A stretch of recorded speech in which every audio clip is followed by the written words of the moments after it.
2 taon na rin ang lumipas mula nang maging magkasintahan sina Anna at James. Sa panahong iyon, buong puso at walang pag-aalinlangan na minahal ng dalaga ang kanyang nobyo.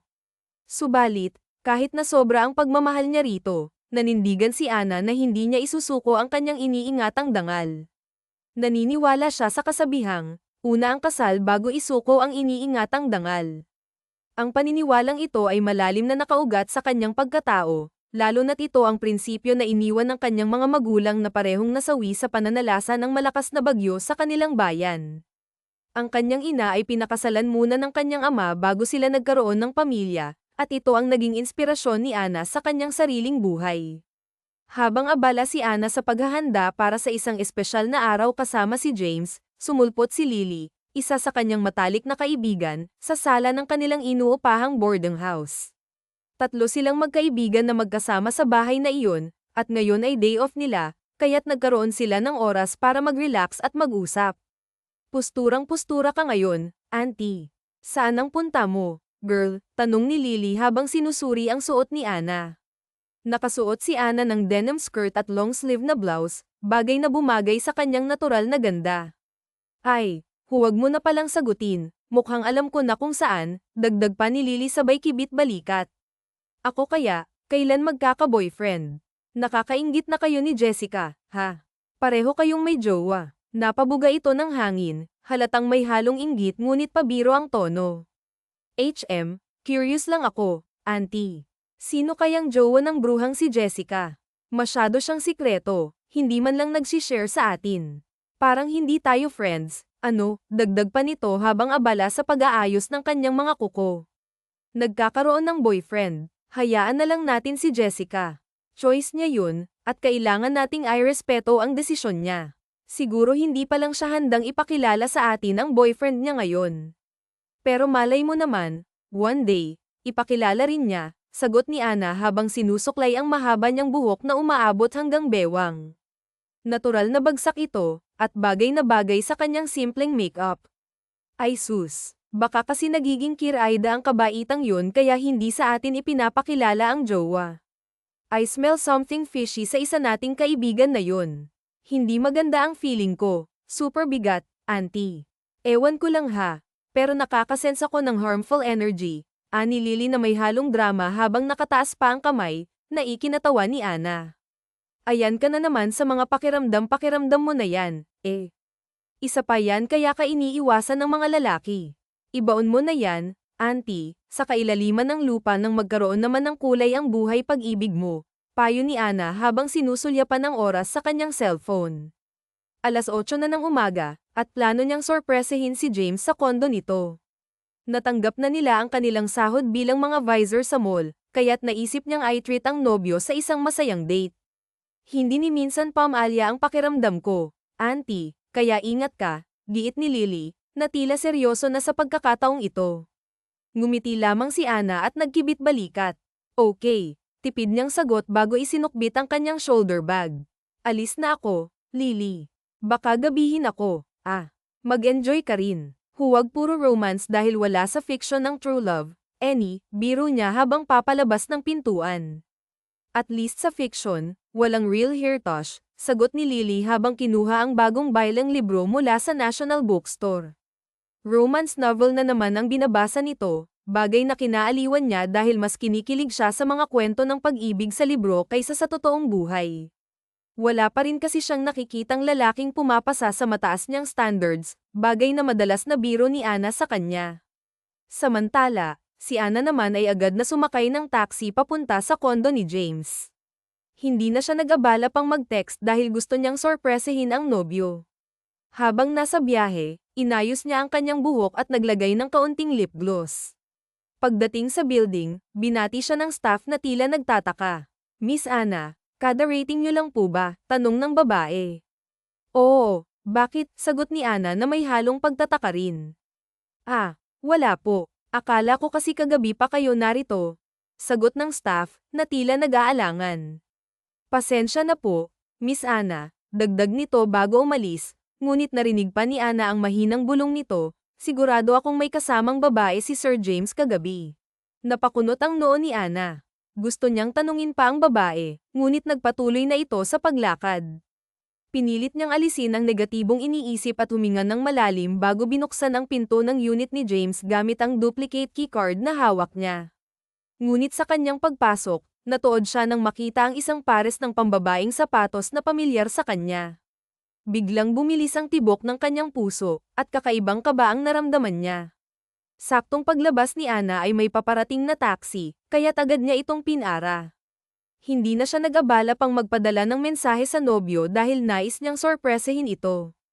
Alam niyang nasa unit si James, ang kanyang nobyo, dahil pareho silang day off mula sa kanilang trabaho. Habang nasa biyahe, inayos niya ang kanyang suot, hinagod ang denim skirt at inayos ang long sleeve blouse na bagay sa kanyang simple ngunit elegante niyang hitsura. Naglagay siya ng kaunting gloss sa kanyang labi bago huminga ng malalim, sabay hawi ng kanyang buhok at isinabit ito sa kanyang tenga. Pagdating niya sa building, bumaba siya ng taxi at naglakad papasok. Kilala na siya ng mga staff doon dahil madalas siyang pumunta sa kondo ni James. Minsan pa nga'y magkasama silang kumakain o naglalaan ng buong araw para sa isa't isa tuwing wala silang trabaho. Ngunit ngayong araw na ito, tila may kakaibang pakiramdam si Ana, isang hindi maipaliwanag na kaba na pilit niyang binabalewala. "Ah, Miss Ana," tawag ng isang staff nang madaanan siya nito. May halong pagtataka ang boses ng babae.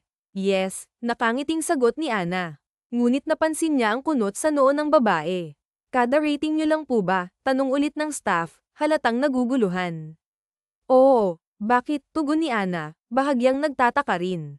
"Ah, wala po. Akala ko po kasi kagabi pa kayo narito." Sagot ng staff na tila nag-aalangan. "Baka nagkamali lang ako. Pasensya na po, Miss Ana," dagdag nito habang napakamot sa ulo. Ngunit bago ito tuluyang umalis, narinig pa ni Ana ang mahinang bulong nito, "Pero sigurado akong may kasamang babae si Sir James kagabi." Biglang kumabog ng malakas ang puso ni Ana. Gusto niyang tanungin ang babae kung sigurado ba ito sa sinabi, ngunit mabilis na itong naglakad palayo. Pilit niyang inalag ang kanyang ulo upang alisin ang negatibong naiisip. Ayaw niyang magpadala sa mga haka-haka. Huminga siya ng malalim, kinuha ang duplicate keycard, at itinapat ito sa pintuan ng unit ni James. Pagbukas ng pinto, bumungad sa kanya ang isang pares ng pambabaeng sapatos na pamilyar sa kanya. Biglang nanlambot ang kanyang mga tuhod, at parang may pumiga sa kanyang puso. Dahan-dahan niyang inilibot ang kanyang paningin sa kabuuan ng unit, ngunit wala si James sa sala. Tahimik ang lugar, ngunit may naririnig siyang mumunting helanghing mula sa silid ng kanyang nobyo. Nanigas ang kanyang katawan. Alam niya na kung ano ang nangyayari sa loob ng silid na iyon. Hindi siya tanga, ngunit kahit alam na niya, pilit pa rin siyang umaasa na nagkakamali siya. Nanginginig ang kanyang mga kamay habang dahan-dahan siyang lumapit sa nakaawang na pinto ng kwarto. Hindi na niya kailangang buksan pa ito ng buo dahil mula sa siwang ay kitang-kita niya ang milagrong ginagawa ng dalawang tao sa loob. Nanlaki ang kanyang mga mata, at parang tumigil ang oras.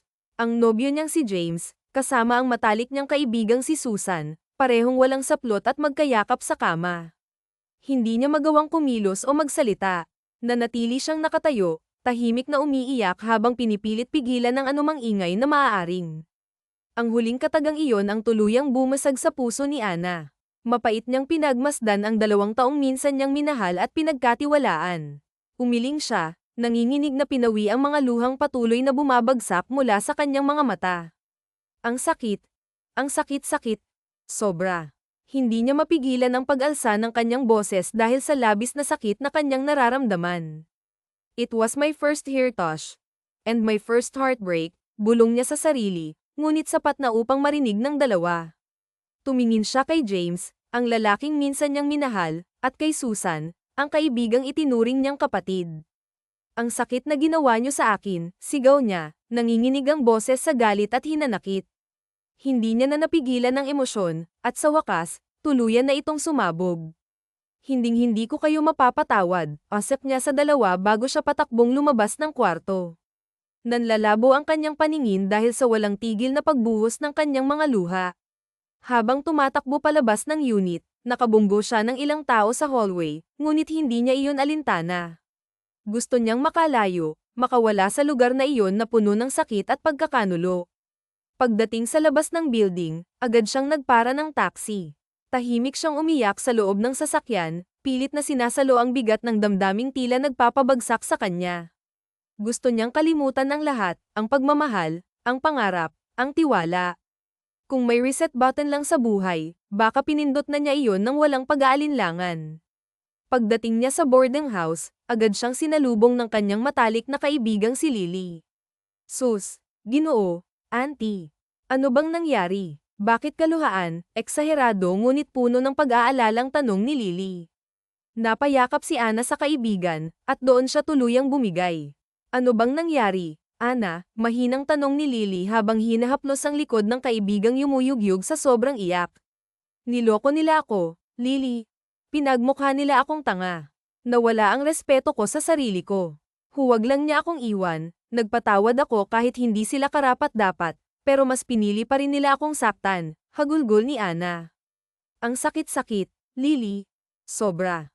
Doble-doble ang sakit. Nobyo ko at kaibigan ko, sila pa ang nanakit sa akin. Paano nila nagawa ito? Ano bang kasalanan ko sa kanila? Bakit? Humahagulgol niyang tanong, tila naghahanap ng sagot sa kawalan. Mariing napapikit si Lily, pilit nilalabanan ang sariling galit. Sinasabi ko na, galit na tugon nito. Hinailan niya ang pinto ng boarding house upang maisara iyon nang walang makasagap ng tsismis. Inakay niya si Ana papasok sa kanilang silid at naupo silang dalawa sa kama. Tahan na, Ana, malumanay ngunit mariing sabi ni Lily. Hindi nila deserve ang mga luhang pumapatak mula sa mga mata mo. Hindi sila karapat-dapat na pag-aksayahan ng kahit isang patak ng luha. Kawalan nila ang pagkawala mo sa buhay nila. Sila ang nawalan, hindi ikaw. Purpose ni Lord ang lahat ng ito, maniwala ka. Huwag mo silang panghinayangan dahil ang mga taong nag-aanyong tupa pero lobo pala ay hindi dapat iniiyakan. Pinagpapasalamat dapat, friend. Alam mo kung bakit. Pinunasan ni Lily ang mga pisngi ni Ana gamit ang kanyang palad. Umiiling si Ana, ngunit ramdam niya ang sinseridad ng kaibigan. Napangiti ng bahagya si Lily. Hinaplos nito ang buhok ng kaibigan at marahang nagsalita muli. Alam mo, Ana, wala nang lalaki ang manloloko at mananakit sa'yo ng patalikod. Wala na ring kaibigan ang manunuklaw sa'yo kapag nakatalikod ka. Learn to accept. Huwag kang magtanim ng galit dahil masisira ka lang noon. Ang galit, nakakasira ng tao. Kaya huwag mo nang pagpatuloy. Ipagpatuloy mo ang buhay mo. Hindi lang si James ang lalaki sa mundo. Napakarami pa dyan, pero kailangan maging wise ka na sa pagpili. Tahan na, Ana. Nandito ako, totoo mong kaibigan. Kung gusto mong umiyak, sige lang. Iiyak mo lahat, pero tandaan mo, ang iyak mo dapat may hangganan. Hindi natatapos ang mundo sa kanila. Baka nga inilayo ka ni Lord sa kanila dahil may mas maganda siyang plano para sa'yo. Nagpahid ng luha si Ana. Kahit mabigat pa ang kanyang damdamin, ramdam niya ang sinseridad ng mga salita ni Lily. Lahat ba ng sinabi mo, hango sa libro, tanong niya. Pilit na pinapawi ang bigat ng sitwasyon. Sira, galing mismo sa akin yun, sagot ni Lily, kunwari nagtatampo. Luka-luka ako, oo, pero seryoso ako kapag seryosong usapan. Pinapayuhan na nga, nagdududa pa. Napangiti si Ana, kahit papaano. Matapos ang ilang sandali ng pag-uusap, tumayo si Ana, mas matatag na ngayon. Natapos na ang araw ko dito, Lily. Nawala na ang pangarap ko sa lugar na ito. Oras na para mag-explore. Oras na para isipin ko naman ang sarili ko. Tama ka, kailangan kong bumangon dahil hindi maaaring sa kanila lang umikot ang buhay ko. Itutuloy ko ang resignation ko. Meron akong job offer sa Maynila. 2 posisyong bakante. Sasama ka ba sa akin? Ikaw na lang ang natatangi kong best friend. Napangiti si Lily, sabay palakpak. But of course, kung nasaan ka, nandun din ako. I'm so proud of you, babaita ka. Tinapak nito ang braso ni Ana, na bahagyang napadaing. Sorry, B, dagdag nito, sabay peace sign. Sa hapagkainan, habang sabay silang kumakain ng sinigang na inihanda ni Lily, napagtanto ni Ana ang halaga ng pagkakaroon ng tunay na kaibigan. Hindi pa tapos ang laban niya sa buhay, ngunit sa pagkakataong ito, alam niya na kaya niyang bumangon. At sa bawat hakbang ng kanyang bagong simula, kasama niya ang kanyang kaibigang si Lily, ang kanyang sandigan, ang kanyang pamilya. Maiba tayo. Saang trabaho ba yung tinutukoy mong bakante? Tsaka anong posisyon? Usisa ni Lily habang pinupunasan ang labi matapos uminom ng tubig.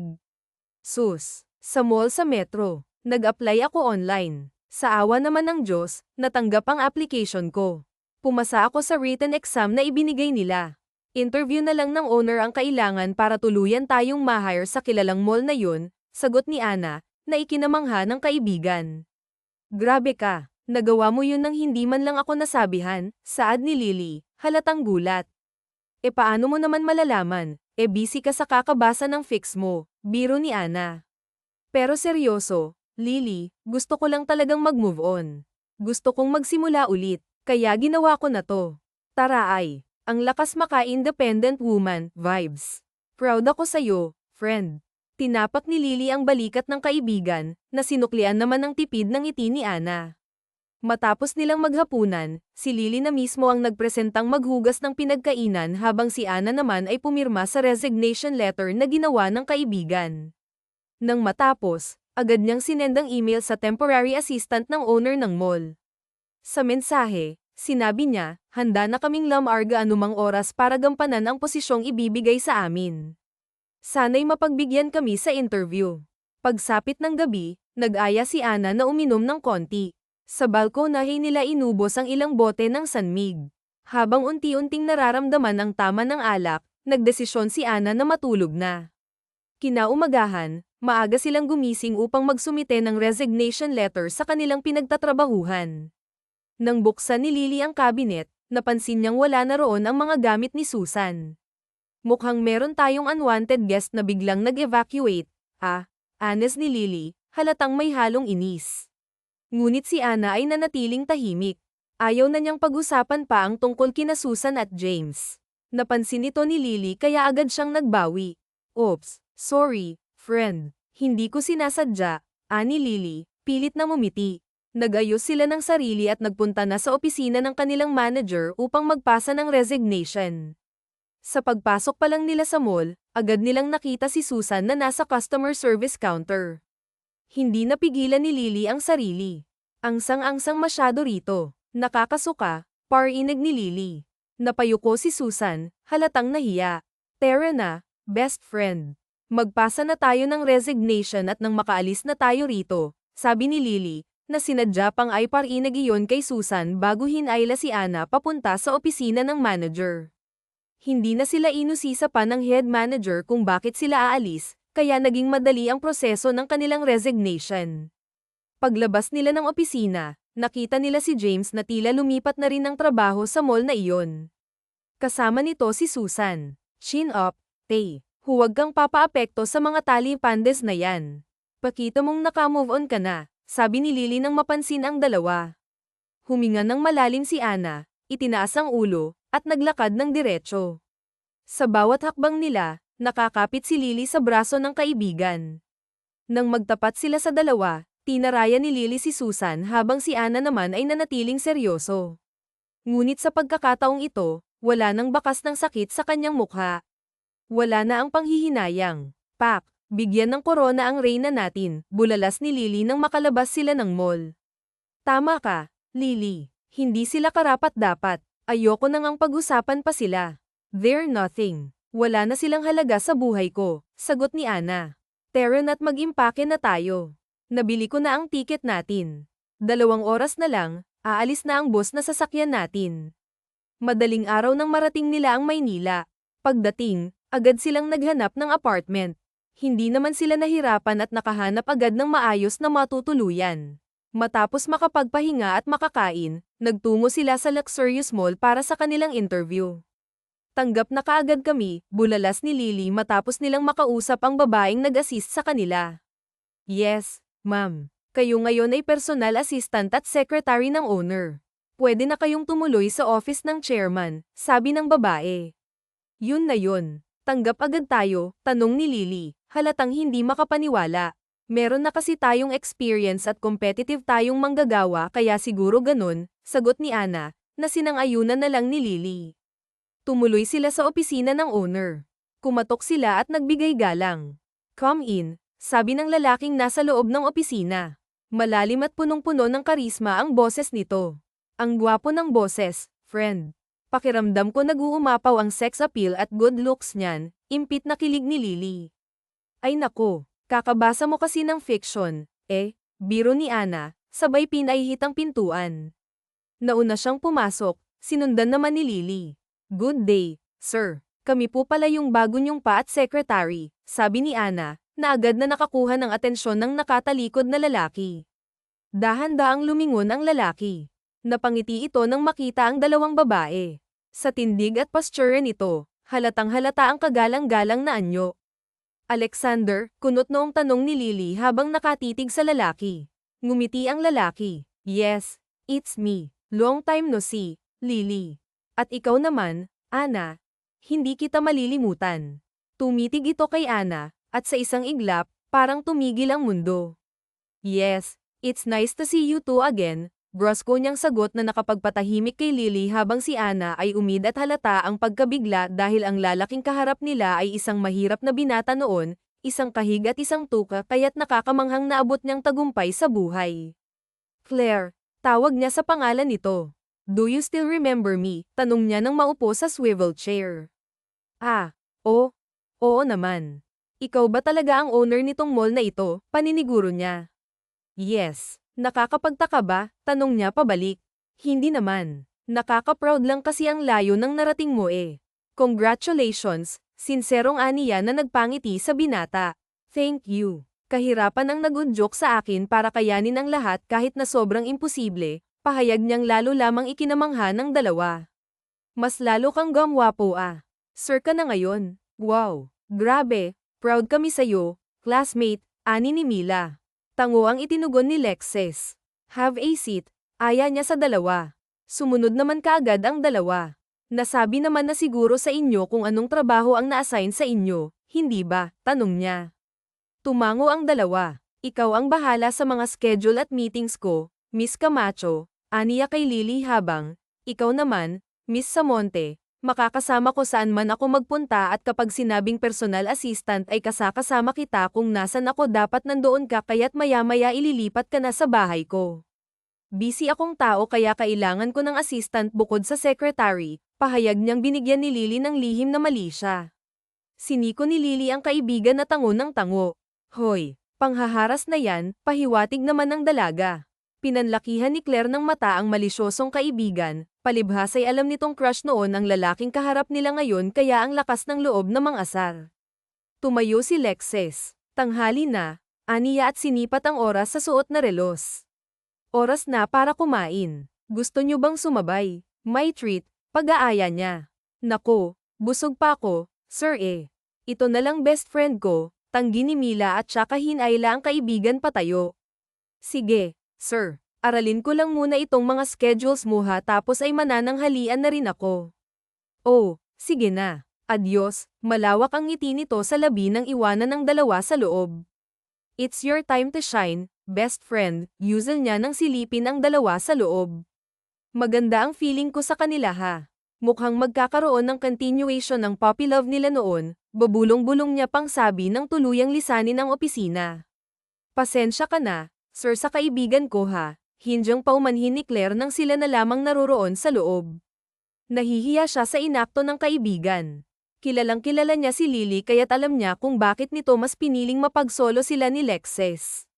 Mukhang ibinubugaw siya ng kaibigan sa dati niyang hinahangaan. It's okay, hindi mo naman kailangang humingi ng dispensa. Let's have a lunch. Baka wala naman ang schedule ko ngayon kaya pwede tayong magkamustahan, saad niya nang idantay ang braso sa balikat ng matalik na kaibigan. Napaigtad naman si Claire sa ginawa ng binata. Nakaramdam siya ng pagkailang dahil kung noon ay nagagawa siya nitong akbayan ay iba naman ang sitwasyon nila ngayon. Hindi na sila mga bata. Sir Lexis, pwedeng pakialis ang kamay mo. Ayoko kasing magkaroon ng issue lalo't owner na kayo at panyo ako, ilang niyang sabi. Don't mind them. Kaibigan kita kaya natural lang ang ganito. Isa pa ay na-miss ko ang girl best friend ko noon kaya tara na, kumain na tayo at huwag mo nang isipin ng ibang tao, hinayla na niya ang dalaga palabas. At gaya nga ng sinabit iniisip ni Claire ay natuon sa kanila ang malisyosong tingin ng mga tao. Nagkaroon din ng bulong-bulungan. Kita mo na, sir, iba yung tingin nila sa atin kaya please alisin nyo na po yung kamay nyo. Hindi na po tayo mga bata, matatanda na tayo kaya kahit na magkaibigan tayo noon hindi maniniwala yung mga mapanghusgang tao na nakapalibot sa atin lalo na't wala naman silang alam na magkakilala at magkaibigan tayo noon, pilit niyang ipinaliliwanag ngunit tila bingi ang lalaki. Pinagpatuloy lang nito ang paglalakad hanggang sa makapasok sila sa elevator. Pinindot ni Lexus ang numero patungong ground floor tsaka siya sumandal sa haligi ng sinasakyan nila. Pinagmasdan niyang maigi ang dalaga at hindi niya maitatangging mas lalo itong gumanda. Napansin niyang dati lang din ang height nito noon kaya't lihim siyang napangiti. Duwende niya noon kung tawagin si Claire kapag inaasar niya ito habang ito naman ay tinatawag siyang copper dahil hindi maipagkakaila ang tangkad niyang umabot ng 6+. Ang kulit mo pa rin, sumusukong saad ni Claire dahil hindi talaga ni Lexus tinanggal ang pagkakadantay ng kamay nito sa balikat niya kahit pa nakasandal na ito sa elevator. Napangiti ang binata sabay kibit ng kanyang balikat. Kapag palagi mong iniisip ang sasabihin ng ibang tao, masisira ka. Kaya ko nga tinanggap kaagad ang application mo kasi gusto kong makasama muli ang best friend ko. Mas marami pang applicant ang overqualified pero dahil kilala't best friend kita noon plus hinahanap talaga kita ikaw na agad ang pinili ko, pagtatapat niya. I'm your boss kaya sundin mo na lang ang hiling ng nooy best friend mo, dagdag niya pa. Kahit papaano ay napangiti ang dalaga dahil hindi siya nakalimutan ng lalaking unang nagbukas sa nooy bata niya pang puso. Oh, siya sige, I command you, bossing, aniya na nagpangiti lalo sa binata. Pagkabukas ng elevator ay lumakad na sila hanggang sa makarating sa lobby ng mall na nasa kanila ang tingin ng ilang staff at ng ilang nakakakilala kay Lexus. Huminto ang binata kaya't napahinto rin ang dalaga. Seryoso niyang binalingan ang mga empleyadong sa kanila'y nakatingin. As far as I know, oras pa rin ang trabaho. Hindi pa naman break time kaya kayong lahat ay bumalik at asikasuhin ang mga trabaho nyo, maautoridad ang tono ng binata. Nagsipag-alisan ang mga empleyado at nakangiting bumaling si Lexus sa dalaga bago muling inakay palabas ang dalagang naumid dahil sa pagkabigla. Ang seryoso mong masyado kanina. Street boss ka ba ha? Copper, hindi niya mapigil ang itanong yun. Walang nagbago, sagot niya at ginulo ang buhok ng dalaga nang makapasok na sila sa kanyang sasakyan. Natuwa siya nang marinig ang bansag na yun. Sa totoo lang ay namiss niya nang tinatawag siyang ganon ng kaisa-isang babaeng kaibigan niya. Hindi niya na sinagot ang tanong nito kung istriktong boss ba siya dahil malalaman din naman ito kapag nagsimula na ang trabaho. Sa'yo rin naman, walang nagbago sa ugali mo pero yung estado at appearance mo, sobrang nagbago, excellent improvement. Nakakabilib nga boss na boss ka kanina, puri niya. Thank you. Ang sarap palang makarinig ng compliment mula sa kauna-unahang tao na pinagkatiwalaan ko noon, ngiting saad niyang nagpangiti rin sa dalaga. By the way, ano nga palang gusto mong kainin? Tanong niya habang nakatingin sa unahan. Paminsan niya ring tinatapunan ng tingin ang dalaga kapag malayo-layo ang ibang sasakyan na nasa unahan o kaya'y nasa likuran nila. Kahit ano basta yung mura lang. Kung pwede nga sa karenderya na lang tayo hiling niya na kaagad namang sinang-ayunan ni Lexus dahil matapos niyang maabot ang inaasam-asam na kaiganhawahan ay hindi na siya nagawi pa sa mga karenderya, hindi dahil naging maarte na siya kung hindi dahil naging busy siya na halos inuutos niya na lang sa dating sekretarya ang pagbili ng pagkain niya. Ngayon lamang siya nabakantehin dahil tinapos niya ang lahat ng kailangang gawin bago pa man dumating ang inaasahan niyang tao. Sa isang karenderya kung saan nagbibigay ng mga native na pagkain nila na piling kumain noon ay adobong manok na maanghang ang palagi nilang binibaylang ulam kaya't ngayong nasa loob sila ng karenderya ay yun ang hiniling nila. Mauubos ba natin to? Gulat na tanong ni Claire nang dumating si Lexus bitbit ang isang malaking tray na naglalaman ng 3 putahe ng native na manok at isang kaldero ng kanin. Mauubos natin to, I'm sure, kumpiyansang tugon ni Lexus. Maghugas ka na dahil kamaya ng estilo ng pagkain dito, saad niya nang ilibat ang paningin sa paligid. Pawang mga nakakamay sa pagkain ang mga kumakain. Tiniklap muna ni Lexus ang long sleeve habang si Anna naman ay pinusod ang mahabang buhok. Mas gumanda ka palalo, puri ni Lexus nang matapos ng dalagang pisurin ang bagsak nitong buhok na dati pinaglalaroan pa niya, kung minsan nga'y tinitiran pa niya. Bolero, ikaw kaya, ang gumwapo. Hindi nga kita gaanong nakilala, Kung hindi pa tawagin ni Lily ang buong pangalan mo, Hindi ko malalamang ikaw na pala yung dating payatot at kapreng kaibigan ko. People change. Pero sa'yo, good change kaya thumbs up ka, saad niyang nagpangiti ng wagas sa binata. Ngiting aso ka na naman, sinya. Sorry, ngayon mo lang kasi ako sinabihang gwapo ko. So, it means nagagwapuhan ka na sa akin noon pa. Sinimulan na nilang kumain. Ngunit kahit kumakain at may mga laman ng bibig nila'y panay sila usapan animoy hindi nauubusan o mauubusan ang topic. Kapag kasi pinuri kita noon ay tiyak kong lalaki ang ulo mo. Gwapo ka naman na since birth, ngayon mas gamwapo ka kasi syempre ngayon alaga mo na talaga yung sarili mo, hindi ka na mukhang kalansay. Natawa siya ng bahagya nang sabihin niya yun. Parang hindi naman ako ganoon kapayat dati. Medyo malusog ka lang kaya mo nasasabing payat ako, depensa ni Lexes. Siguro nga, sagot niya na lamang tsaka nilantakan ang paa ng manok. Grabe ang sarap ng mga pagkain dito. Biruin mo yun, naubos natin lahat, bulalas niya matapos nilang simutin ang in-order ni Lexes na pagkain. Sabi ko sa'yo, sagot ng binata. Lihim siyang natawa nang tanggalin ng dalaga ang butones ng suot nitong pants, lumobo kasi yung manipis nitong tiyan kanina. Ang lakas mo pa rin kumain, pabiro niyang sabi. Oy, hindi nagutom lang ako, depensa niya. Kumuha siya ng toothpick tsaka kinalkal ang mga sabit-sabit sa ngipin niya. Lalo lamang natuwa ang binata dahil ni Kay titing na pagbabago sa gawit ugali ni Claire noon ay ganoon na ganoon pa rin ngayon. Naiinitan ka ba? Usisan ng dalaga nang salubungin niyang tingin ng binata sa kanya. Umiling si Lexes. Hindi, tipid niyang sagot. Ganoon. Bakit parang noon pa naman ako kumakain ng manok kaya paanong magkaka-allergy ako? Kuwan. Ano Mainit. Oo, mainit, ngayon ko lang naramdaman. Kasi nakatingin ako doon, turo niya sa flower vase na nakadisplay sa lamesa ng isang matandang babae. Pagkway nag-iwas ng lumingon sa kanilang gawi ang babaeng matanda na naroroon. Nilinggan naman ni Claire ang itinuro ng binata kasabay ng pagkunot ng kanyang noo dahil bakit naman ito titingnan ang flower vase na palantang bulaklak. Okay ka lang. Ano namang espesyal doon sa palatang bulaklak? Salubong ang kilay niyang tanong.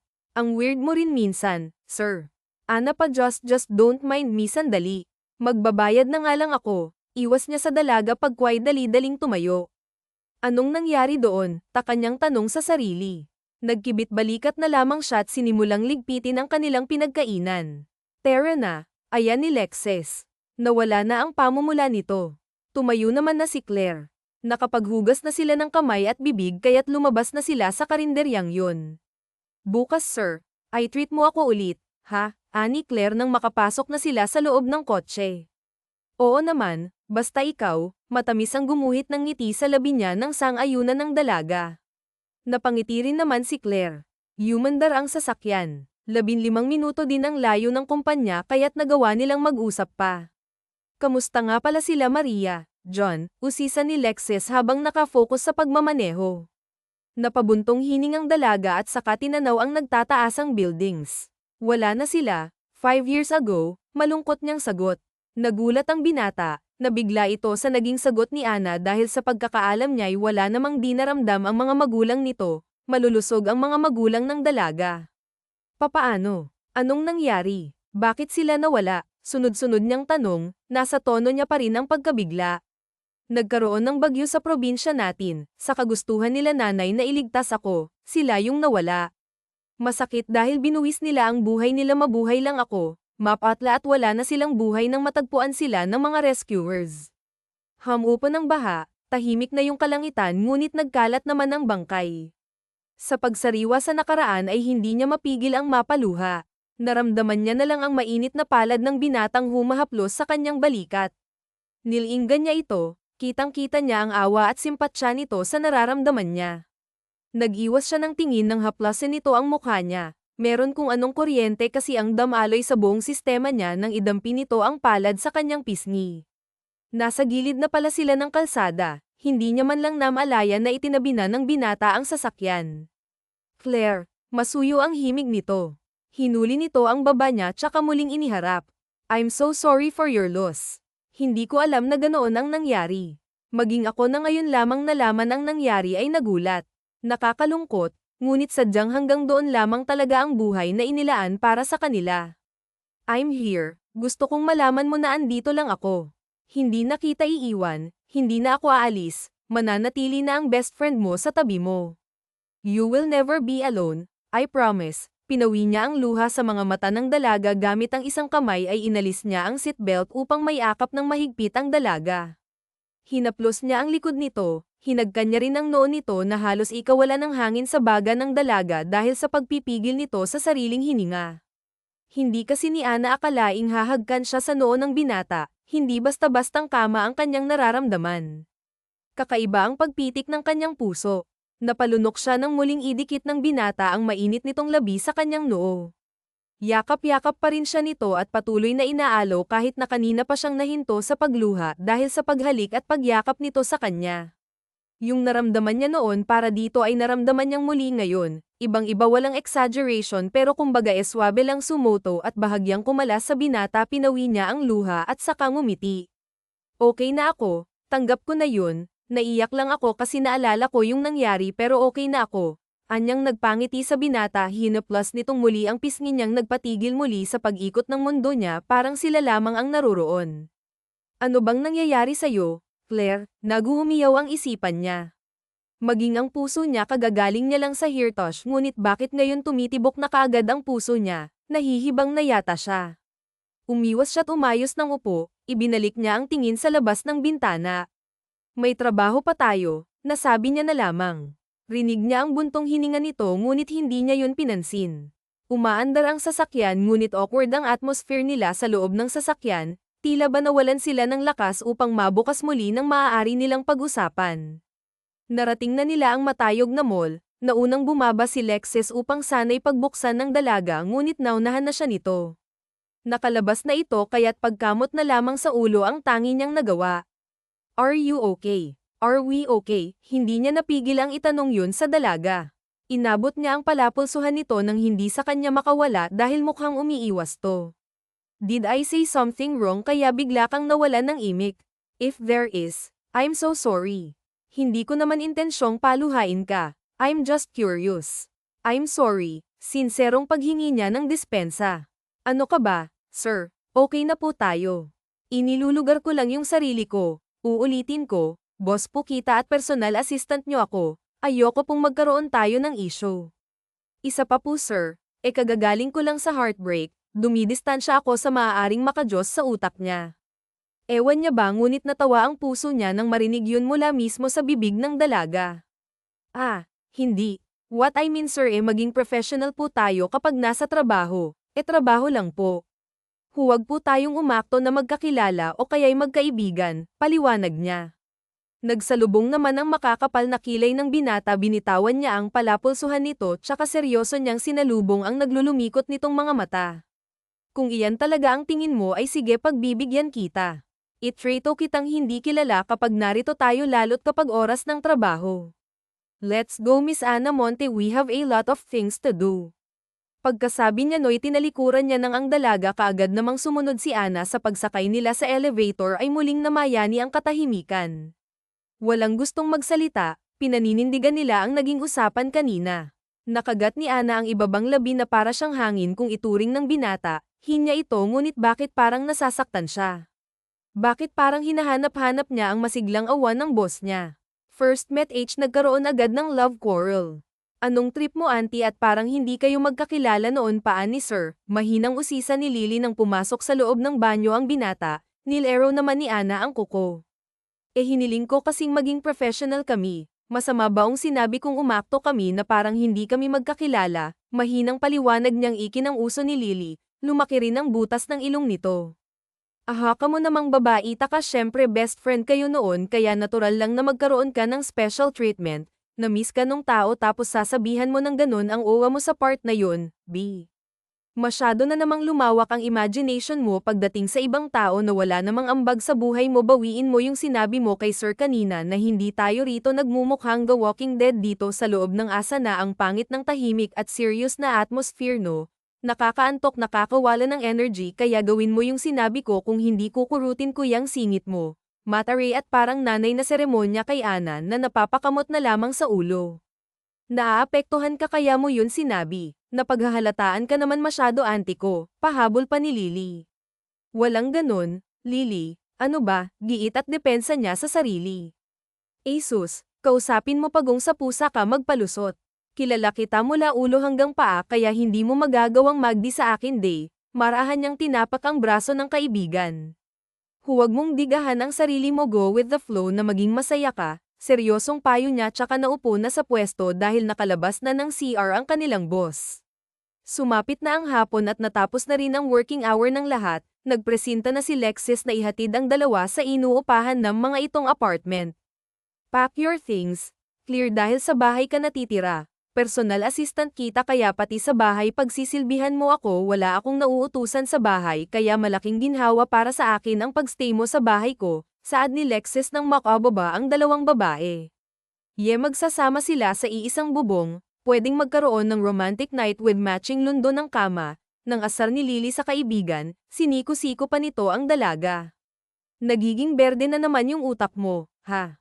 Assistant lang B, magiging Julalay lang kaya huwag mong lagyan ng mali siya si Tanya sa kaibigang palagi na lang nag-a-advise mag-isip. Alam ko na yan, nabasa ko na yan sa isang romantic story magsasama sa isang bubong ko Julalay Kono tapos nagkadevelopan hanggang sa magtsaktsakan. Aray, naaspong nitong batok na binatukan ng pinamumula ang dalaga. Bibig mo, Lily, walang preno, nakakahiya kayo sir, nakatingin sa atin pinandilatan niya ang kaibigan. Nilinggan naman ni Lily ang binatang pigil ngiti sa kanilang dalawa. Hay nako, ilabas mo yan sir sa bibig at baka sa puwet mo yan lumabas, banat niya naman kay Lexis. Natawa na lamang ang binata. Oo siya, pasok na kami sir at nang mapagtungayaw. Nga pala sir, bago kami pumasok gusto kong sabihin na birhen pa ang kaibigan ko at kung plano mong batasin siya pakasalan mo muna. Tinakpan na ni Ana ang bibig ng kaibigan at hinayla na ito. Pasensya na, hindyang paumanhin niya sa binatang tatawa-tawa. Lily, ano ka ba naman? Ba't sinabi mo yon, nakakahiya? Reklamo at moktol niya sa kaibigang parang barina ang bibig. Sus gising, saad ni Maynila. Trust me, you and him are destined kaya sumabay ka lang sa agos, magkakaroon ng part 2 ang naudlot na puppy love sa pagitan niyong dalawa. I can sense it girl, kinindatan niya ang kaibigan bago kunin ang malaking bag na pinaglagyan nila ng gamit papunta dito sa Maynila. Nanahimik na lamang si Claire dahil hindi naman siya nananalo sa kaibigang animoy manghuhula. Ingatan mo ang best friend ko sir ha, kung sakali mang liligawan mo ibibigay ko sa inyo ang full support ko basta't bridesmaids ako bulalas ni Maya ang makapasok ng kaibigan sa loob ng sasakyan ng binata. I will, tipid ngunit makahulog ang tugon ni Lexis na nagpati sa sumusuporta sa kanilang si Mela. Gosh, kinikilig ako for the first time. Taylang saad nitong pinandilatan ng nakatanaw sa bintanang si Ana, nagmistulang hinog na kamatis na ngayon ang mukha ng kaibigan niya dahil sa labis na hiya. Nagbablush ang friend ko sir turo niya sa kaibigan kaya tinignan ng binata ang dalaga Mila si Tanya ngunit tinawanan lamang siya ng luka-look ang kaibigan. Sige na sir, alis na kayo, bye, kumaway siya sa dalawa at kay Kendeng-Kendeng na pumasok sa loob ng apartment. Napailing na lamang si Claire. Pasensya ka na talaga sir sa kaibigan kong yun ha. Hindi niya pa kasi naiinom ang gamot niya kaya siya nahihiyang saad niya nang pumasok na rin ang binata sa loob ng kotse. It's okay, sa totoo lang ay nakakatuwa kayo, ngiting saad niya bago buhayin ang makina ng sasakyan, tipid na lamang nang ngumiti ang dalaga. Bahay pa ba to o palasyo na? Grabe ang ganda, babasagin ng dingding kita pang loob, manghang wika ni Claire nang bumukas ang malaki key gate. Nasa harapan na sila ng isang napakalaking bahay, nakakasya na yata ang pamilya sa sobrang laki. Let's go, ayan ni Lexis, kinuha niya sa compartment ang malaking bag ng dalaga. Nauna siyang naglakad na sinundan naman kaagad ng dalaga. Wala kang kasama rito ni isa, usisa ni Claire nang makapasok na sila sa loob. Wala man lang kasi siyang nakitang kahit na isa man lang katulong. Wala, ayoko kasing meron nun, nasanay na kasi akong ginagawang lahat, tugon niya. Ipinatong niya sa single sofa ang bag ng dalaga. Gusto mo ba ng juice? Tanong niya. Huwag na, maganda na lang siguro tayo ng hapunan, sagot niyang tinanguan naman kaagad ng binata. Halika, nandun ang kitchen. Kinuha niya ang palad ng dalaga at hinayla patungong kusina. Natuon sa kamay nilang magkadaop ang mga mata ng dalaga, lihim siyang napangiti dahil halos sakap na ng palad ng binata ang palad niya dahil sa laki at lapad nun. Pwede bang mag-request ng ulam, parang batang saad ni Lexis nang maupo sa bangkong hinayla niya. Oo naman, ano ba yun napakamot siya sa batok pakiramdam niya'y biglang uminit ang palibot ng kusina nang muli niyang masilayan ang matamis na ngiti ng babaeng nagpakabog ng malakas sa kanyang dibdib. Sabihin mo na masarap akong magluto kaya sure akong hindi ako mapapahiyaan niya pang nagpalunok ng sunod-sunod kay Lexis tumikim ang binata at saka nag-iwas ng tingin. Tumayo siya at kumuha ng mansanas. Pagkway kinain yun. Chapsoy at sinigang. Gusto kong yun ang iluto mo ngayon. Matagal-tagal na rin kasi nung huling kain ko nun. Sa pagkakatanda ko, nung narito pa si mama at papa, kumagat siyang muli sa mansanas na hawak. Oh, sige. Siya nga pala, nasaan yung mga magulang mo? Ba't hindi mo sila kasama dito? Husisa niya naman dito. Meron kasi kaming isa pang negosyo sa Canada. Nag-aaral pa rin ang kapatid kong si Grace kaya mas pinili ng mga magulang ko na magstay na sa Canada for good, sagot niyang tinanguan ni Claire. Lexis, huwag mo sanang mamasamain pero paano mo naabot ang ganito? I mean, paano ka naging biglang yaman? Puno na ang kuryusidad niyang usisa sa binata habang inaasikaso niya ang lulutuing ulam nila na ini-request nito sa kanya. Hindi ito biglang yaman, Claire. Pinaghirapan namin ng mga magulang ko kung ano man ang meron kami ngayon. Tandang-tanda ko pa noon ang matanggap ang aplikasyon ni tatay sa isang factory sa Canada. Nung minsan siyang sumubok na mag-apply ng trabaho abroad. Nag-ipon si tatay at inayos niya ang lahat para makasunod kami sa kanya hanggang sa naging scholar ako at nagtapos na mayong matataas na marka. Marami ang kumuha sa akin ngunit iisa lamang ang pinakagusto kong pasukan ang EA Corp kung saan natuto ako ng marketing strategies. Pinag-aralan ko ang takbo at daloy ng isang negosyo. Hinimay ko ng maigi nang sa ganun ay hindi ako mabaygo oras na tuparin ko ang inaasam kong pangarap. Nagtagal ako ng mahigit 1 taon sa kumpanyang yun at sa 1 taong yun ay napuno ng kaalaman ang utak ko patungkol sa pagnenegosyo lalong-lalo na ang pagpapatayo at pagpapatakbo nito. Ang ipon ko'y ginamit ko upang itayo ang noon ko pang pinapangarap sa tulong na rin ng kaibigan kong CEO ng EA Corp na gawa akong makapagpatayo ng isa pang branch dito mismo sa bansang sinilangan ko, proud niyang paglalahad sa dalagang kitang-kita ang pagkamangha. Napangiti si Claire. Ang lahat ng paghihirap mo'y nasuklian sobra-sobra pa nga. Grabe nakaka-proud ka. Saludo ako sa'yo, Lexis, mula sa pusong papuri niya rito. Salamat, malawak ang ngiti niya sa labi. Gumanti sa kanya ng ngiti ang dalaga bago nito ipinagpatuloy ang ginagawa. Nagpahinga lang naman siya ng ilang minuto kaya siya naupo saglit kaya't nang mawala na ang pagod niya sa tulong na rin ng matatamis na ngiti sa kanya ni Claire ay tumulong na siya rito. Nang matapos na sila't luto na itong ulam, kumuha ka na ng plato at nang makapaghain na ako, ani ni Claire. Yes ma'am, mabilis na pagsunod ni Lexis na napangiti siyang muli dahil para silang mag-asawa. Sana'y magkaroon na siya ng lakas upang aminin ang noon niya pang lihim na pagtingin para dito, naniniwala siyang itinadhana ang pagkikita nilang ta. Wala siyang ginawang hakbang upang muling mag-cross ang kanilang mga landas, kapalaran ang siyang may gawa. Labis ang saya ng puso niya nang ibigay sa kanya ng dating sekretarya ang mga resume ng mga nag-a-apply online. Nangunguna ang pangalan ni Claire kaya't nang makita niya ito'y walang pagdadalawang isip niyang tinanggap ang dalaga. Sabay na silang naupo matapos nilang maghain. Pinagsilbihan ni Claire ang binata na mas lalo nitong ikinatuwa. Tila ba nagbubunyi si Lexis. Ang sarap mo palang magluto. Mukhang may excite na ako ditong palaging kumain sa bahay kesa kumain sa labas o kaya'y magpa-deliver, saad niya nang matikman ang hinandang pagkain ng dalaga. Magaling din akong gumawa ng dessert at cookies. Gusto mo rin bang Matri? Natutuwa siya sa pamumuri ng kasama kaya't lahat ng alam niya sa kusina ipinagmamalaki niya rito. O sige, bukas pabaunan mo ako ng cookies ha. Kumpleto naman ang supply ko dito sa bahay kaya hindi mo na kailangang isipin pa ang mga gagamitin mo, sagot niya. Napangiti ang dalaga pagkway tumango. Nagpatuloy sila sa pagkain at nang matapos ay si Lexis ang nagpumilit na maghugas dahil ang rason niya'y ang dalaga ang nagluto kaya't siya na ang naghuhugas. Sa guest room ang magiging kwarto mo, Claire. Katabi lang naman yun ng kwarto ko. Madali mo lang yung makikita dahil napapagitnaan yun ng 4 na silid. Sige na, tumuloy ka na sa magiging kwarto mo ako na bahala rito. Magpahinga ka na dahil alam kong pagod ka rin, ginawaran niyang muli ng matamis na ngiti ang dalaga nang ngumiti ito sa kanya. Nagpaalam ito sa kanya kaya't ipinagpatuloy niyang ginagawa. Matapos malinisan ang dining area at kusina ay tuloy na rin sa silid niya ang binata ngunit bago pumasok sa sariling kwarto ay sinulyapan muna niya ang guest room. Natutulog na kaya siya? Tanong niya sa isipan. Marahil ay natutulog na siya, kibit balikat niyang sabi tsaka siya tuluyang pumasok sa silid. Sa kabilang banda naman ay kinukulit si Claire ng mapanudyot malisyosong kaibigan sa kabilang linya. Open your eyes my dearest friend. Ipupusta ko ang kaban ko kay Papa Alexis kapag mali ako ng hinala na pareho niyong gusto ang isa't isa lalong-lalo ka na. Noon nabaon lang naman sa kalaliman niyang puso mo yung nararamdaman mo noon para sa kanya. Alam mo sa totoo lang hindi mo naman minahal ng lubos yang siraulo mong ex na yun.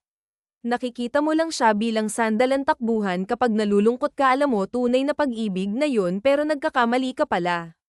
Nakita mo lang si James bilang kaparehas ng pagkatao mo at hindi ng puso mo, nagkakaintindihan kayo sa ilang mga bagay parehas ng mga gusto nudge gets mo ba yung pinapanto ko? Hindi ka bobo at mas lalong hindi ka naman tanga. Hindi ito pangungulit, friend advice ta ng best friend mo dahil gusto ko na sa pagkakataong mapunta ka na sa tamang tao. Alam naman natin parehas kung gaano kabuting lalaki si Lexus plus points na lang yung appearance at achievements niya hindi ka nalugi, kaya sige na magmahal ka na ulit I support you no matter what, bagaman may halo ang kapulyahan naruroon naman ang kaseryosohan sa lahat ng tinura ni Lily. Araw pa lang kaming nagkikita at nagkakasama ganyan agad iniisip mo. Oo aaminin kong hindi nawala yung pagtingin ko sa kanya noon pa man.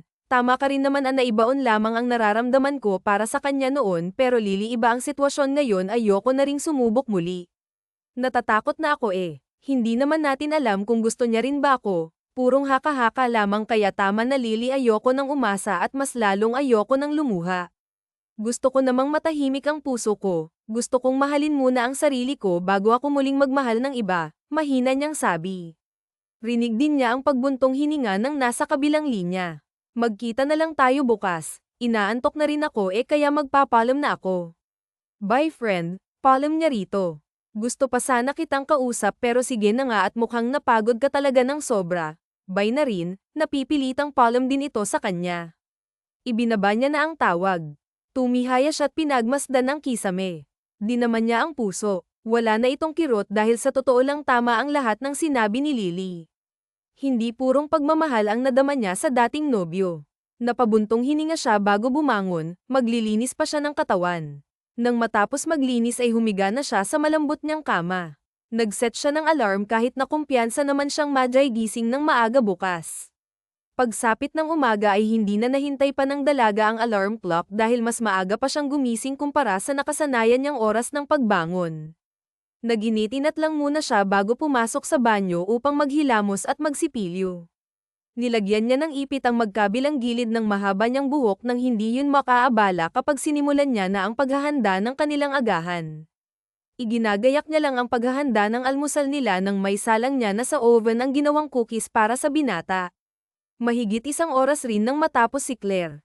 Sinipat niya ang oras na nakasabit sa wall clock. 6:00 na. Ibinuhos niya ang mainit na tubig sa hinandang kape.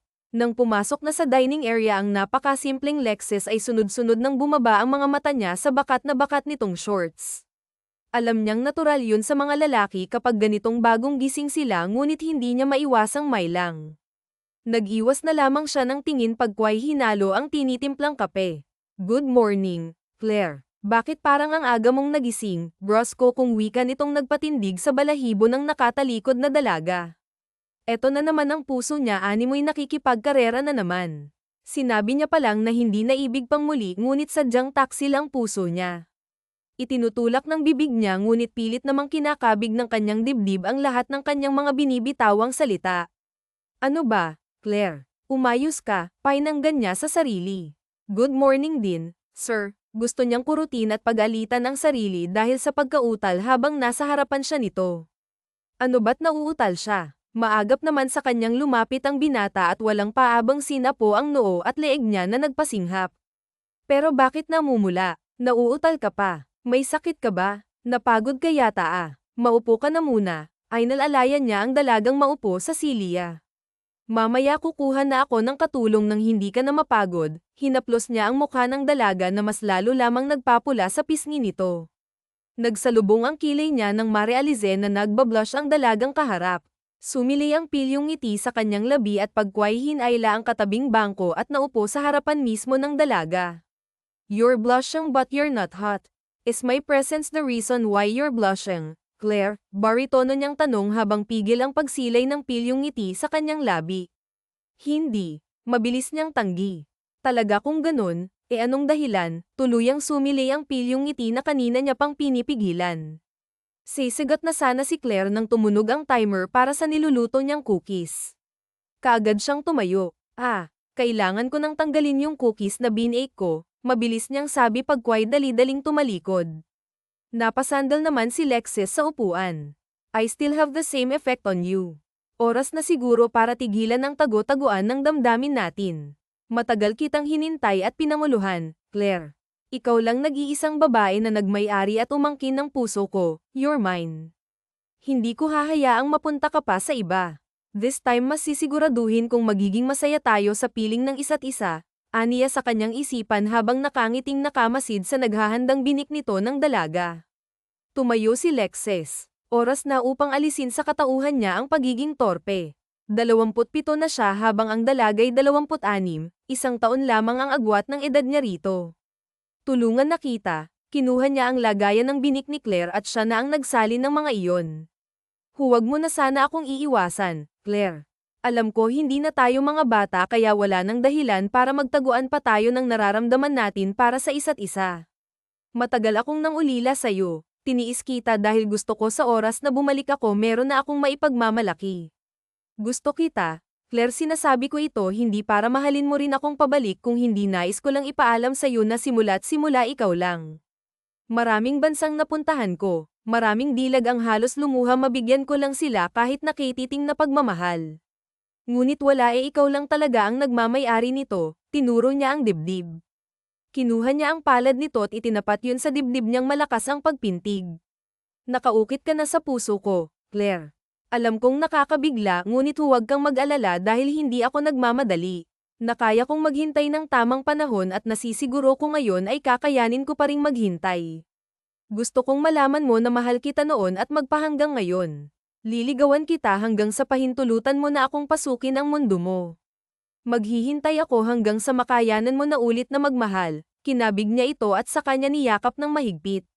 Di man niyang mabilis na pintig ng puso ng dalaga kaya't batid niyang meron siyang puwang sa puso nito, natatakot lamang ito at nakahanda siyang alisin ang takot ngayon ng dalaga.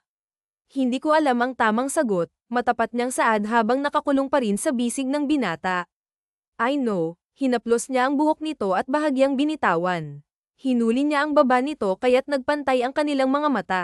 Matamis siyang ngumiti. Namumula naman to. Ang sarap mong ibuna kapag pinamumunahan ka. Ginulo niya ang buhok nito na pasimangot naman ng dalaga dahil nag-ulo ang buhok niya. I'm sorry, aayusin ko na lang. Hinayla niya ito paupo pagkway inayos niya ang nag-ulo nitong buhok. May ponytail ka ba? Tanong niya kaya't kinuha ng dalaga ang pampuso na nasa kamay niya at ibinigay yun sa binata. Pwede ko bang tirintasin ulit ang buhok mo? Masuyo ang tanong nitong hindi naman tinanggihan ng dalaga. Oo naman, malambing niyang tugon. Inalis ni Lexis ang ipit ng dalaga at sinimulang tirintasin ang mahaba nitong buhok. Si Claire lamang ang nagagawa niya ng ganito samantalang ang kapatid niyang babae kahit na makiusap pa sa kanya hindi niya talaga tinitiran dahil gusto niyang si Claire lamang ang ginagawa niya nun. Ayaw niya ng iba kahit na ang sarili niya pang kapatid na babae. There. It's all done. Napakaganda mo, CL, puri niya nang matapos. Hinaplos-haplos naman ni Claire ang buhok. Nagmukha siyang si Queen Elsa sa palabas na Frozen. Salamat, alika na, kumain na tayo dahil lumalamig na yung pagkain, pag-aaya niya. Tumango naman agad ang binata sapagkat hindi ni Lexis magawang alisin ang tingin sa harap na dalaga. Parang bumalik sila sa pagiging teenager.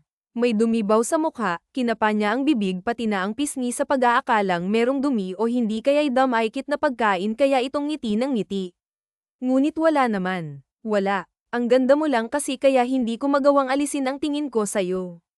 Hindi ka nakakasawang pagmasdan kaya't masanay ka na magmula ngayon, walang halong biro niyang sambit. Bolero. Bilisan niyo na nga po, sir dahil mail late na kayo sa trabaho. Ani ngunit ganun pa rin nakatitig pa rin sa kanya si Lexis habang dahan-daang kumakain. Lexis, yun ang itatawag mo sa akin. Once na tinawag mo ulit akong sir, ang papapak ko ay ang mamula-mula mong labi. I'm not joking, Claire. Seryoso ko kaya huwag mong kakalimutan, aniya rito. Tango na lamang ang naging tugon ng dalaga nang hindi na hamaba pang usapan lalo't ilang minuto na lang ay pasado 7:00 na ng umaga, 7:30 pa man din ang pasok nila. Palibhasa ay owner kaya hindi takot malate. Nang matapos silang kumain ay si Lexis muli naghugas ng kusina habang si Claire naman ay nagbath na lamang dahil ayaw niyang mawala ang tirentas ng binata. Sa loob ng banyo ay napangiti siya nang maalala ang pagtatapat ni Lexis ng tunay nitong nararamdaman para sa kanya. Hindi niya maipaliwanag ang sayang nararamdaman nang sabihin nitong mahal siya nito. Gusto niyang sumagot ng maayos kanina ngunit nangingibabaw pa rin ang takot niya. Mahal naman niya ang lalaki. Walang nagbago sa nararamdaman niya para dito ngunit nais niyang maging sigurado nais niyang maramdaman ang kung papaano bang manligaw ang isang Lexis Montemayor. Gusto niyang maramdaman ang tunay na kilig kaya't sasabay siya sa agos. Let's go, pag-aaya ni Lexis nang makababa na ang dalaga. Mayong matamis ng ngiti sa kanyang labi. Ewan, hindi na talaga nawawala ang ngiti sa labi niya nang masilayan at makasamang muli ang tinititigan niyang babae. Sige, ani at ikinapit ang kamay sa kamay nitong iminwestre sa kanya. Nang marating ang parking ay pinagbuksan ng binata ang dalaga, siniguro niyang hindi mauuntog ang ulo nito nang pumasok na ito sa loob ng sasakyan. Umikot na rin siya at sumampa na sa driver's seat. Kalahating minuto nang marating nila ang mall ng binata, ang mga mata ng tao ay pasimpleng sumusulyap sa kanila.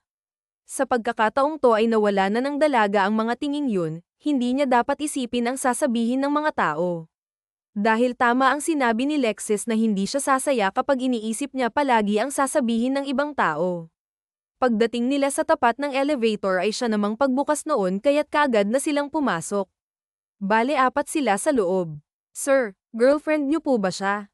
Ang ganda-ganda niya po. Bagay na bagay kayo, hindi mapigil ang magsalita ng babaeng manager ng mall na yon. I'm working on it. Sa ngayon, suitor pa lang, bagaman tipid ay naroroon naman ng kakuman ng binata kaya't kinilig ang dalawa niyang empleyado. Nako, ma'am, huwag niyo na pong pahirapan si sir, sagutin niyo na, saad naman ang visor kaya't napangiti ng lihim ang binata. Nahihiyang umiti ang dalaga, nagsisimula pa lang naman siya sa panliligaw sa akin bilang Pilipina. Siyempre, baka kailangan paghirapan nilang masungkit ang matamis nating oo. Sagot niya sa mga ito ay truly naman tama yan mampahirapan mo si Sir Sulsul nitong bahagyang tinawanan ng dalaga. Hindi naman umimik si Lexis dahil talaga namang paghihirapan niya ang babaeng gusto, naniniwala kasi siya sa kasabihang kapag minadali madali ring mawawala. Bumukas na elevator kaya't lumabas na ang dalawang empleyado habang sila'y nanatili sa loob dahil sa 6th floor ang opisina ng binata. Doon ulit tayo kumain sa karinderyang nagsaserve ng mga native na manok, bulalas ni Lexis na sinang-ayunan naman kaagad ng dalaga. Bumukas ang sinasakyan nila kaya't lumabas sila at nagtungo kaagad ng opisina ay sabay ulit sila. Kamusta? May improvement na ba ma? Panudyong tanong ni Mila nang maupo siya sa katabing Celia. Magkatabi lamang kasi ang table nilang magkaibigan kaya't nagagawa siya nitong kulitin. Nagtapat na siya sa akin. Sinabi niyang mahal niya ako simula nung high school kami, paninimula niyang ikinabulag ng mga mata ni Lily kiniligto.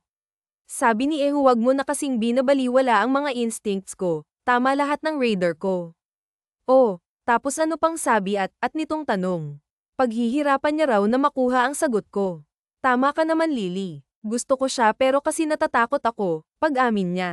Friend, try mo kasing palayain ang sarili mo sa takot na yan magtiwala ka. Alam kong sa pagkakataong to sasaya ka na.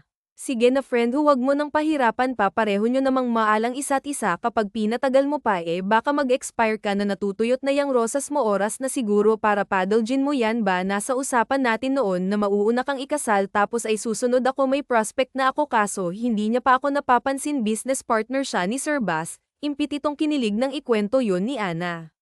Natawa ang dalaga. Masaya kung meron na ring nakakuha dyan sa pihikan mong puso. Salamat Lily ha tama ka siguro oras na rin para sumaya naman ako oras na rin para tunay na lumigaya ng puso ko pakikinggan ko na ngayon ang sinasabi ng puso ko na ako magpapalinis sigaw ng isip ko I deserve to be loved I deserve to be happy, banayad niyang sabi.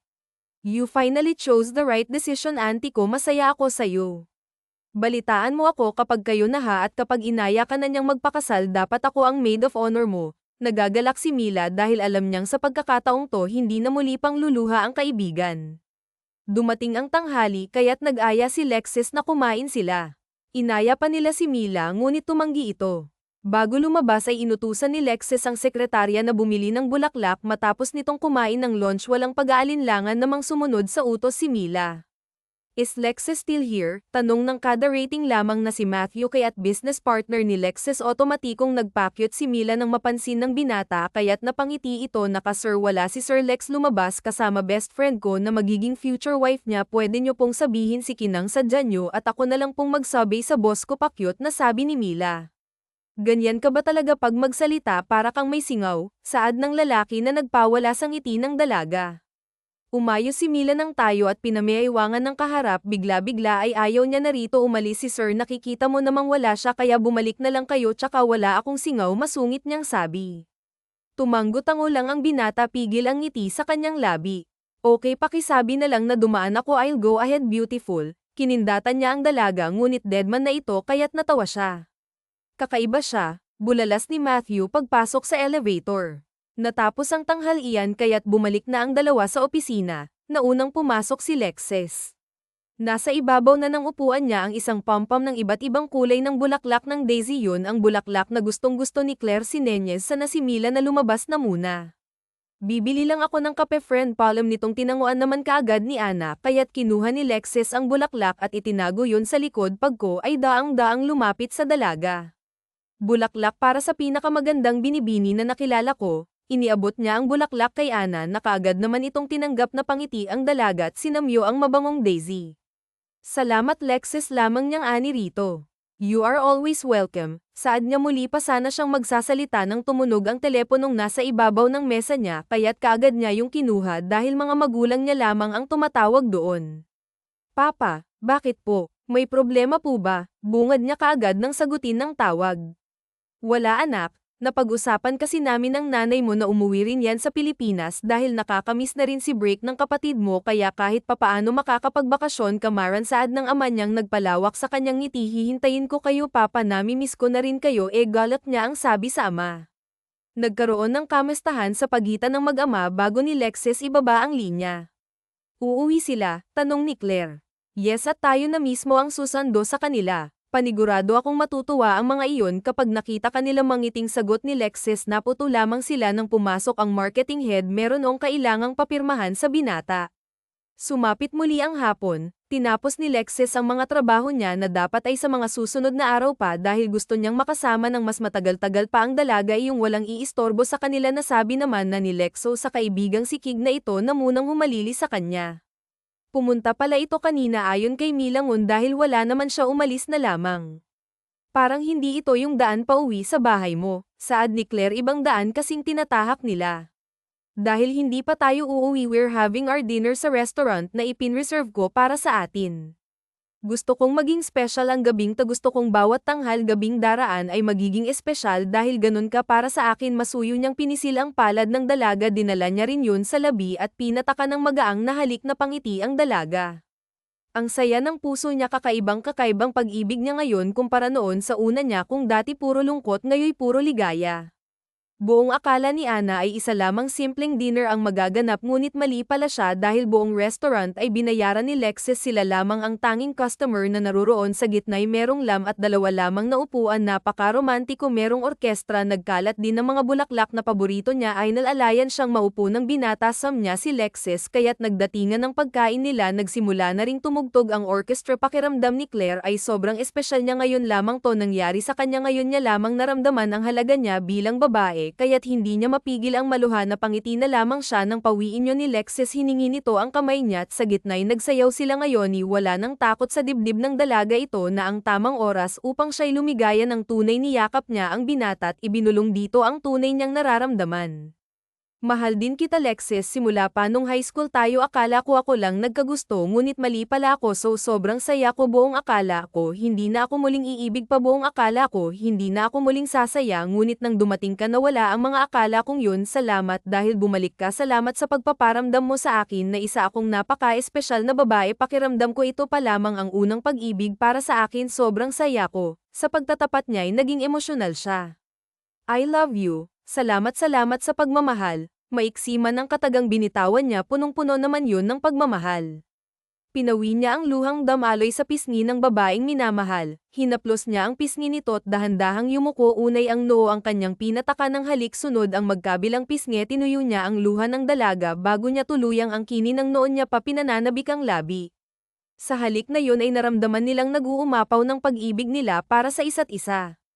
Ang gabing yun ay napaka-espesyal, sa biyahe ay nakatulog na si Ana, kaya't nagawa ni Lexis na dumaan sa bilihan ng mga engagement ring nang hindi man lang namamalayan ng dalaga. Nakarating sila ng mansyon nang tulog pa rin si Claire, hindi na ito ginayos ang pa ni Lexis, bumaba siya at umikot, tsaka binuksan ang kabilang pinto ng kotse, binuhat niya ang dalaga at maingat na dinala sa silid nito.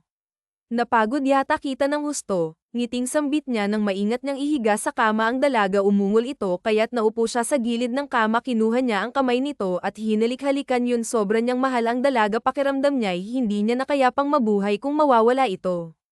Matulog ka ng mahimbing mahal ko. Tumayo siya at pinataka ng magaang na halik ang noo nito, inalis niya na muna ang sapatos ni Ana bago niya ito kinumutan.